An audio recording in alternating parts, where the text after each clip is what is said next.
I had no idea the day I'd catch our HOA president creeping around my backyard at dawn would ignite a firestorm that changed my entire neighborhood. She thought her inspections were above the law, but little did she know I was done playing nice. If you love dramatic tales of overreaching HOAs, power-hungry Karens, and neighbors banding together against tyranny, then like this video, subscribe to Taleflow, and drop a comment below sharing the wildest thing an HOA has done to you. Buckle up, this story ends with flashing police lights and a Karen who finally got a taste of her own medicine. I've lived in this neighborhood for about 7 years, long enough to watch the HOA's rules morph from fairly reasonable to downright oppressive. It all started about 2 years ago when Karen took over as HOA president. She was the kind of person who measured fence heights with a ruler, taped warnings to mailboxes if they didn't conform to the approved color palette, and appeared unannounced at your door if she deemed your flower beds insufficiently pruned. At first, I tried to stay off her radar. I followed the rules, kept my grass short, even replaced my mailbox when she complained the color clashed with the community aesthetic. I figured if I towed the line, she'd leave me alone.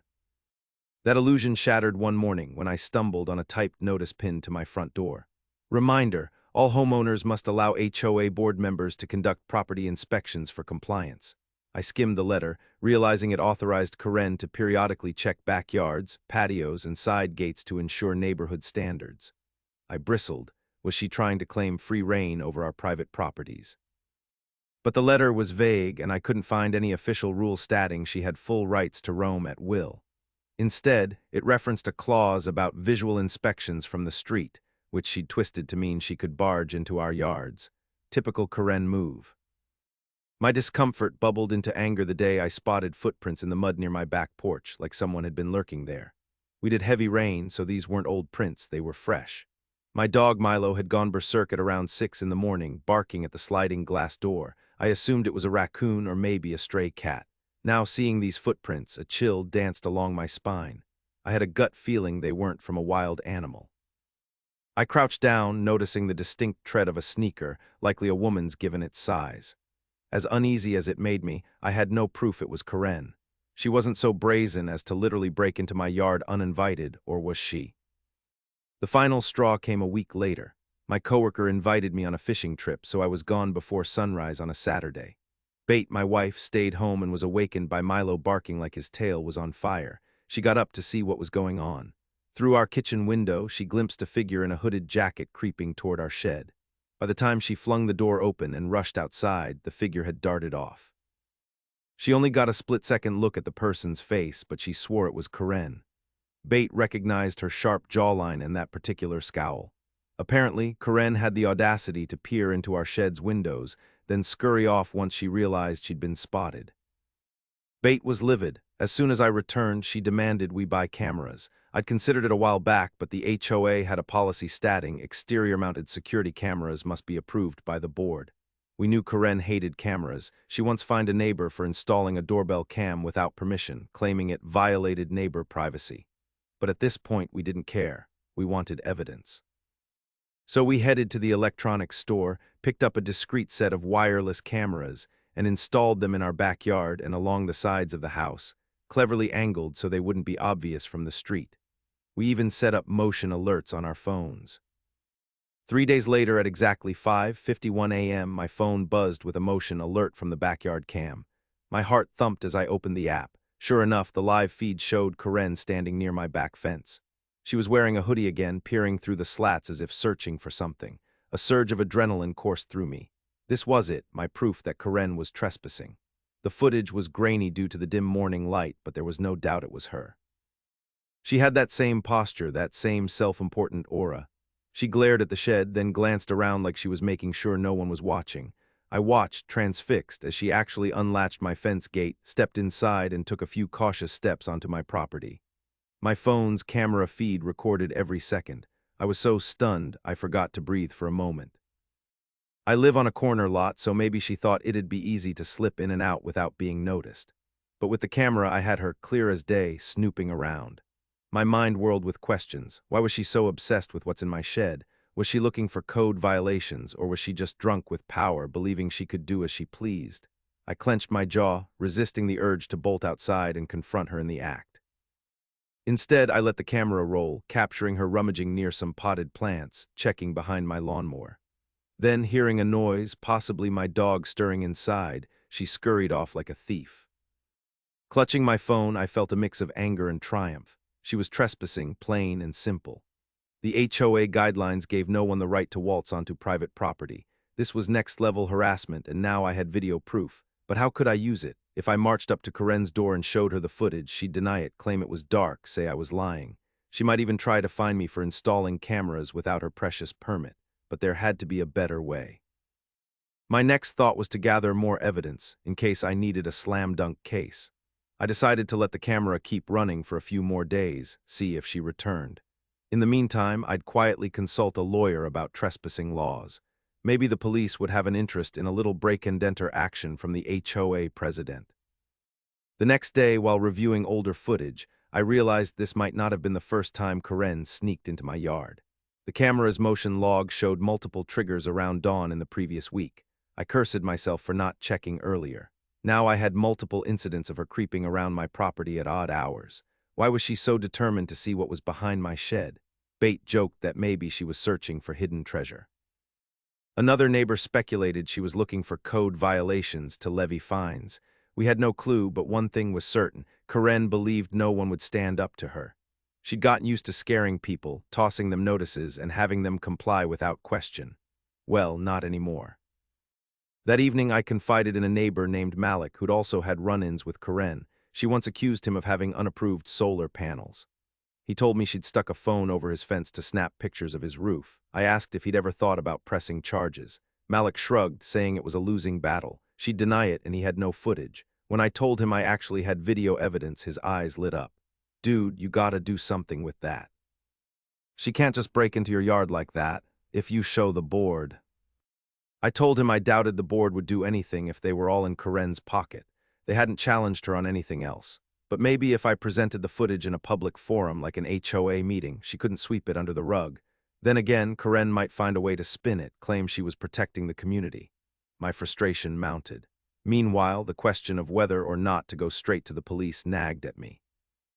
Trespassing was a genuine crime, and if she'd done it multiple times, maybe the cops would actually care. Yet I feared retaliation. Corinne was the type to escalate. She'd find ways to nitpick every detail of my home. Was I ready to risk that? Another angle gnawed at me. What if Corinne was not only trespassing at my place, but other neighbors too? If so, I needed more evidence. That's when I hatched a plan. I called 3 neighbors I trusted, Malik, Lisa, and Carlos, and asked them if they'd had suspicious early morning incidents. Lisa said yes. She once caught a glimpse of someone in her backyard around 6 a.m., but thought it was her imagination. Carlos said his motion light randomly switched on at dawn a few times, but he brushed it off as a stray cat. They both agreed to install cameras, or at least angle their phones to record from a window. If Corinne was doing rounds across the neighborhood, we'd catch her. Over the next week, we shared tips on camera placement. Meanwhile, I kept checking my own feed daily. Corinne must have realized I'd nearly caught her that last time, or maybe she was spooked by Milo's barking because she didn't show up again. I did, however, get a text from Malik on the 4th morning. "Dude, check out what we got." He sent me a short clip of Corinne leaning over his fence with a notepad, trying to scribble something while squinting into his yard. She didn't step inside, but it was still a serious invasion of privacy. So she was making her rounds, systematically snooping around folks' backyards, presumably on the hunt for violations. We decided enough was enough. I stored all the video clips on a flash drive, labeling them by date and time. We printed out screenshots showing Corinne clearly crossing property lines.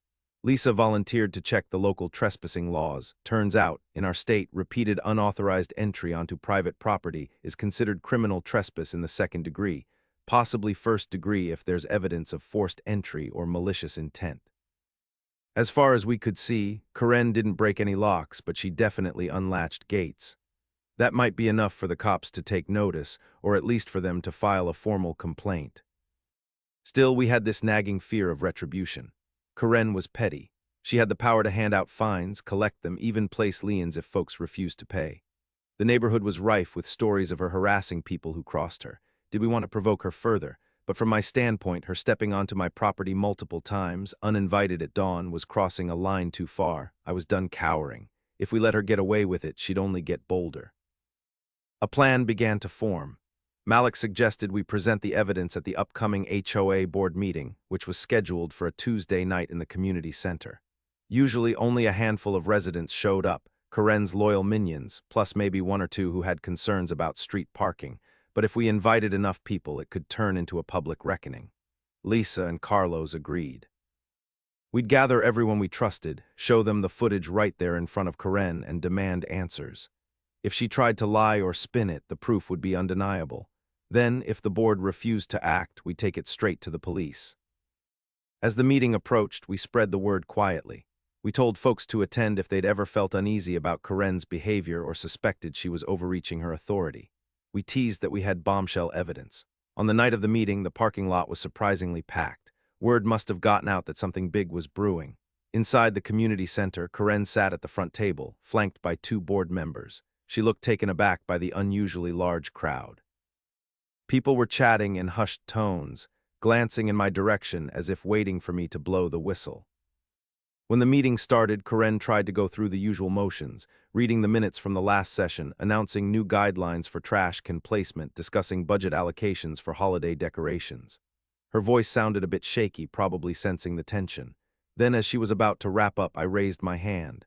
"I have an urgent matter to address," I said, stepping forward. She blinked, forcing a plastic smile. "Make it quick," she said. That's when I glanced at Malik, who turned down the lights slightly. I connected my laptop to the projector, heart pounding, and said, "This is a matter of privacy and property rights." I played the first clip, Karen unlatching my gate, stepping into my yard, rummaging around. The date and timestamp glowed in the corner. Gasps rippled through the crowd. Karen's mouth fell open. Then I played the second clip from a few days earlier, grainier but still showing the same hoodie and posture. Then, for good measure, I displayed a screenshot from Malik's yard, showing Karen leaning over his fence with a notepad.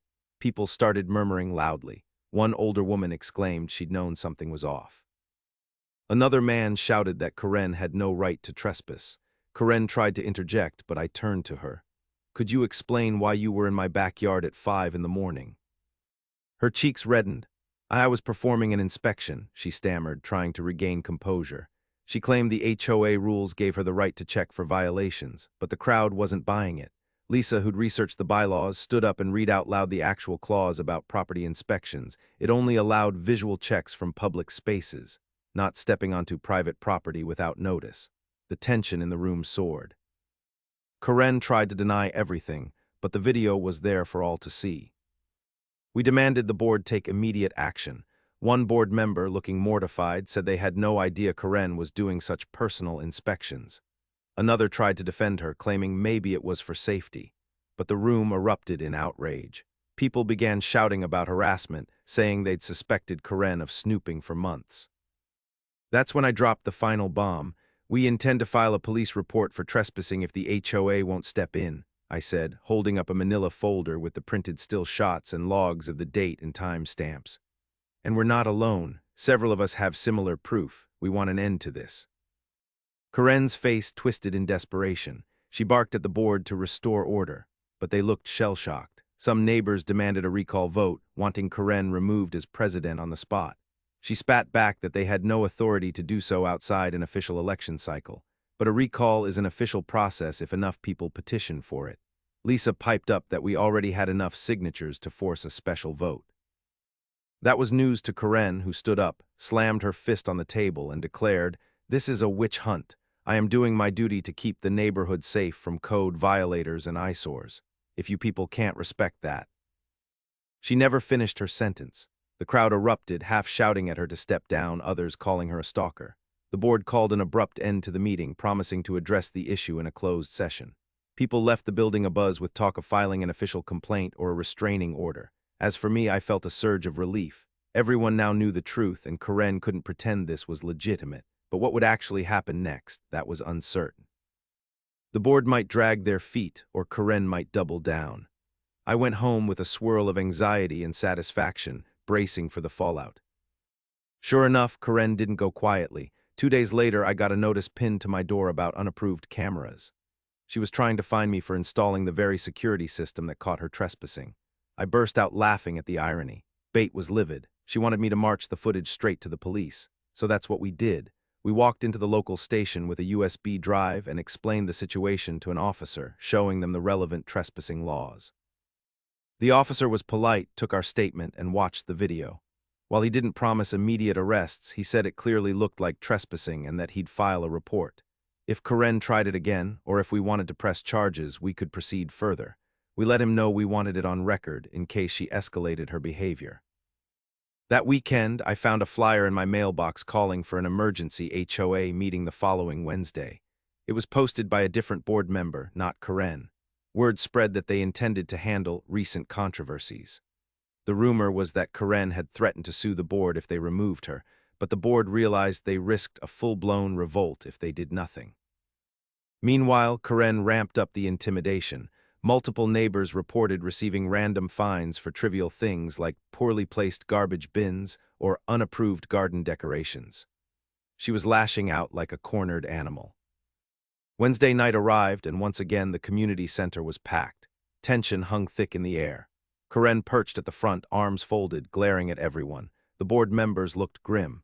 One of them cleared his throat and announced that, due to numerous resident complaints and the existence of incriminating evidence, the board was suspending Karen's authority pending an internal investigation. Karen shot to her feet, screaming that they had no right. But the board member insisted they did, referencing an HOA bylaw about misconduct. The hush that fell was electric. It seemed Karen's meltdown was about to happen in real time. As the board read out the official statement, Karen tried to derail them, flinging accusations at me and others. She claimed the video was doctored, that we were conspiring against her. People rolled their eyes. Then, to everyone's shock, 2 uniformed police officers stepped in through the side door. They approached the dais quietly and asked Karen to step aside to answer some questions. A hush swept the room. It turned out the officer I'd spoken to had found more residents who filed similar complaints, and they decided to at least question Karen in person. She refused, shrieking that this was a private HOA matter. The cops insisted it was a possible criminal matter. Tension soared. In front of the entire crowd, one officer explained they were investigating multiple trespassing incidents, verifying times and dates. Karen, red-faced, demanded a lawyer. People started murmuring. Some thought she might be arrested on the spot, but the officer politely told her she wasn't under arrest yet, they just wanted a statement. She refused to comply and stomped out, escorted by the police. The board, left behind, stumbled through the rest of the meeting. They announced that Karen was suspended indefinitely and that a special election for the presidency would be held soon. The crowd erupted in applause. Bate and I locked eyes, feeling a wave of relief.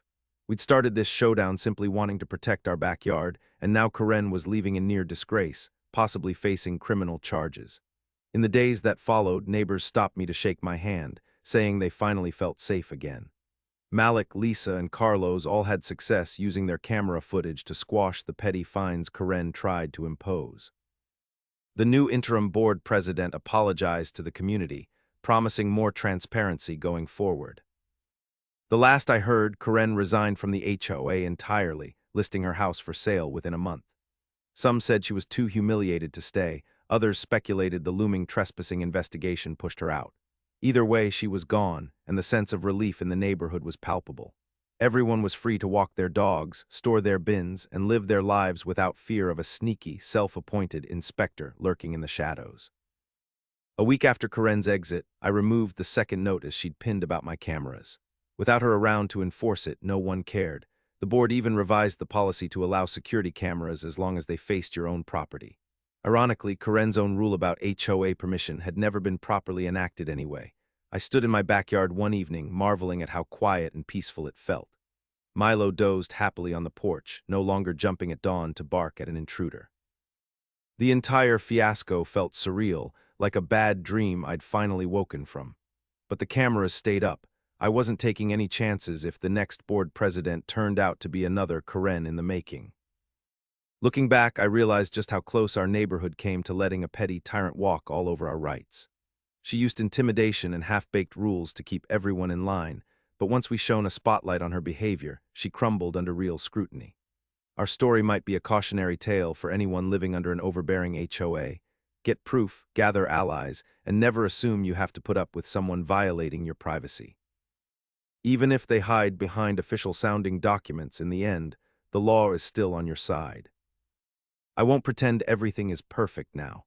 The new HOA board still has lots of rules, and we sometimes butt heads over minor issues, but at least no one is prowling around at 5 in the morning, rummaging through sheds, and if they ever try, my cameras will catch them and we'll be ready to defend our space again.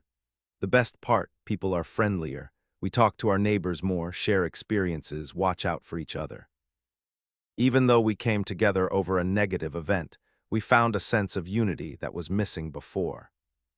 Meanwhile, Karen's old house eventually sold. The new family moved in, oblivious to the drama that once unfolded in these streets. They put up a friendly welcome sign, waved at everyone, and seemed nice enough. I sometimes wonder if Karen ever told them about the fiasco she left behind. Probably not. She's likely off in some other community by now, maybe repeating her controlling ways, or maybe she learned her lesson. Hard to say. But one thing is certain, we taught her that private property is exactly that, private, and no self-important HOA president can override the law. Thank you for hearing me out on this wild journey of early morning trespassing, neighbor alliances, and an overreaching Karen who finally got a wake-up call. If you found this story satisfying, or if you've ever dealt with a tyrannical neighbor, be sure to subscribe to Taleflow and share your experiences in the comments. Trust me, there's nothing more gratifying than watching the downfall of an HOA bully who thought no one would dare to push back. Because if there's one thing we learned, it's that unity and a little evidence can topple even the biggest busybody. Now go forth, enjoy your yard in peace, and don't let any Karens sneak around your property. You never know when a hidden camera might come in handy.